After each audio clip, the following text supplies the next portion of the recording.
Morning, guys. This is Sarah from the Salt and Sugar of Life. Hi. Hope you're having a great day so far.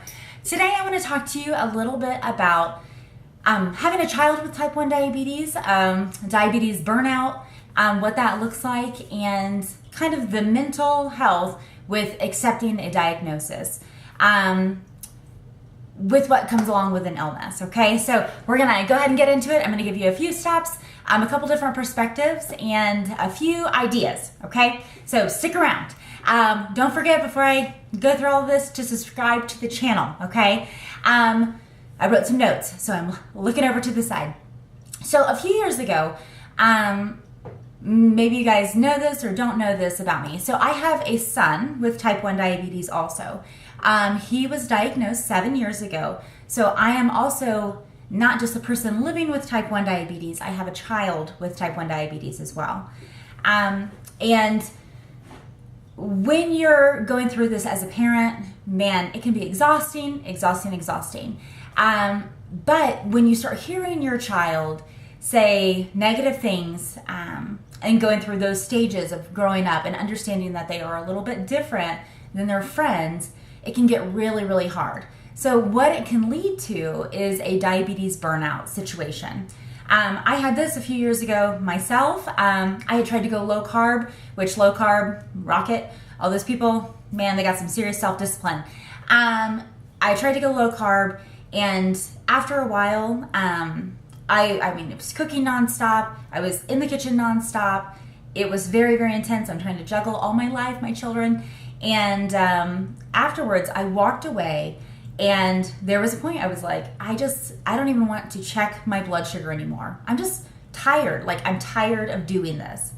And so I started really researching like the mental health involved with an illness. Having a condition that is a chronic condition, or a autoimmune condition, it's never going to go away. So how do we get up every day and have this like go for it attitude and be awesome about life when you're like, I have to do this again. I have to go through everything that I went through again. So what I have found is it's okay to be angry. It's okay to grieve. It's okay to have that as a part of acceptance, okay? So how you accept a condition is not putting on a big smile on your face and pretending like you're not going through anything. What I decided to do for Toby when he was going through everything, he had gotten to a point, he was lying about his blood sugars. He was still pretty little. I was finding like fruit roll-ups in his pillowcases. I'm like, what is happening? And we started pulling back and talking a lot about doing a mental health day, okay? So I've heard this term used before on the diabetic community online, so it is not authentic. However, it's called a diabetes sex day, okay? So we started doing a diabetes sex day. On the diabetes sex day, I take him out of school. It is a special day. It is a mental health day. We make a plan. So last year we went to a science museum. A year previous we went to movies. We've gone to Toys R Us when it was open. We go out to lunch. It is just me and him, and I get him a present, and throughout the day we talk negatively about diabetes. So we're not, I don't allow him to have a woe is me attitude. I don't allow him to say like, this is horrible every single day. But on that day, we're allowed to basically just go for it. This sucks. I don't like feeling like this. I feel different than other people. Things like that.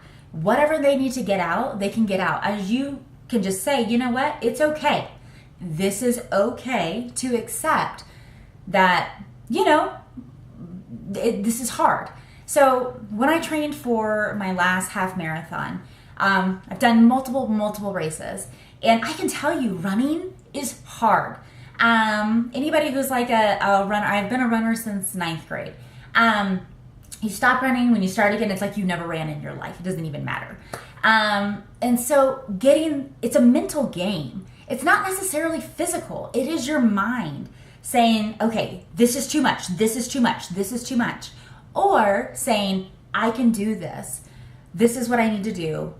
Keep going. One more step. I got this. I got this. And if you can hear yourself, the messages that you're sending yourself, it really, really matters, okay? I'm going to use a quote. Okay, so this is research. Acknowledging the complexity of life may be especially fruitful path for psychological well-being, says psychologist Jonathan M. Adler of Franklin M. Olin College of Engineering. So, in fact, anger and sadness are an important part of life, and new research is showing that experiencing and accepting such emotions are vital to our mental health. Attempting to suppress thoughts and negative thoughts can backfire and even diminish our sense of contentment. I don't know about you, but I want to be content in life. Yeah, this has happened. Yeah, I have health issues. Okay, so let's get it out there. This sucks. But I can accept that. And there's so many other great things in life. Even it feels great to overcome and to feel like you're overcoming different health conditions, okay? With feeling good and with being active and all of that. So with diabetes burnout, what I had found, I got to a point where I was so overwhelmed with the work of of the maintenance of having diabetes that I just didn't want to do it anymore. So I didn't want to, put on a continuous glucose monitor. I didn't care. And I feel like I interact a lot with women, especially that, have the situation going on. And I just want to encourage you, it's all about habits. So if you can don't look at everything, just look at a few core habits and just start building, okay? So discipline is a funny thing because when you start discipline in one area of your life, it actually spreads to multiple areas of your life, okay? So I can check my blood sugar this amount of times, or I'm going to take insulin every single time I eat anything.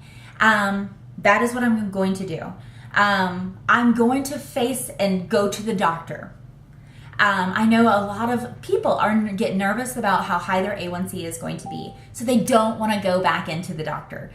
Go to the doctor. Everyone starts somewhere. If you're going to get a lecture, it's basically like telling somebody you have to break up with. Or a teenager telling their mother they're pregnant. Or, it's like just rip the Band-Aid off and go and face it, okay? Go and face what you need to face. It's okay. It's okay. We all start somewhere. All of us start somewhere with multiple things. So it's okay to talk to a therapist. If that is an opportunity for you, if that's an option for you, go for it. It is challenging to find a therapy, somebody who specializes in psychology around any autoimmune conditions or long-lasting conditions. So finding a really good therapist that will just listen in general to what you're going through is beneficial to you, okay? Also too, so accepting limitations, but remembering to push through, okay? So the low carb stuff, I'm still low carb. I still have major dietary accommodations. However, what I was doing before was making 1,000% of everything from scratch. I was, busting it out with the kids. I think I was nursing a child at the time. I had a baby. I was doing all of this stuff at the same time. I needed to step back and accept my limitations and say, you know what, today I need a break. I need a break today. I need to rest. I need to stretch and think about, what I want. So it's okay to say, I need to rest. It's okay to tell family members, I need to rest. And just step back for a minute because I don't want you to burn out. Because burning out is dangerous and we don't want to lose anybody because you're valuable. So let's get on those habits that you have. Let's have a diabetes sex day and grow mental health. If you keep focusing on this, you will get stronger and stronger. I feel like a lot of people just put mental health in the closet and expect it not to creep back up. It doesn't work like that. Mental health is just as important as going to the gym. It's just as important as feeding your kids. It's just as important. Your mental health is controlling you, okay? And it is, once again, like a marathon. So if you've ever trained for anything super, super intense, it says what you're telling yourself, okay? What are you saying to yourself? What habits are you creating to make yourself successful? So I know that when I was training, when I was running, basically 6 days a week. And it was a lot. And then, 1 to 2 really long runs a week. And that's how you not win a race. That is how you go and do not die during a race. And so those kind of things, if you think back, so a good exercise you can do is think back to something in your life. You may have never done a race. Something back in your life that you have overcame. Everyone has something, okay? So think back.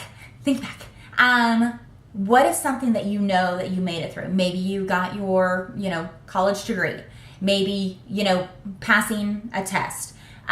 Maybe you married the man of your dreams. Maybe you had a baby. Maybe, I don't know. There's something in your life that you have had to push through, that you have had to endure, and go the extra mile and fight to endure, okay? So if you think about the habits that you created during those times, you were uncomfortable. It wasn't comfortable. So facing the mental side of a health condition is not comfortable. Sometimes it's saying, this looks a little bit ugly. I've been avoiding this. I don't want to do this. Why am I afraid of my doctor? What am I afraid of? What am I saying? Well, what if this happens? Why am I thinking I'm going to die? Getting it out, writing it down, and facing it, okay? So knowing then what habits to create, make those habits, make them happen. Set timers, set alarms on your phone if you need to. But let me tell you, if you are in a phase of diabetes burnout, we value you. We want you to stay alive. We, meaning I'm saying we, but I mean the diabetic community altogether. We want you to stay alive. We think that you have something to offer and you're worth it. So let's put mental health just as on the front pages or the forefront of the line as physical health, okay? It's important. So diabetes sex day, for me, I love it. For Toby, I feel like it's been very, very beneficial for him to have a day to just say, enough, I'm done. And overall, taking responsibility for your life and what you're calling your own, staying alive, it's important. And if you approach mental health like this and put it as an important factor in your life, you will be able to own what you need to own, and you can do it. I promise you can do it. So I hope you guys have a great day. Once again, subscribe, and talk to you soon. Bye.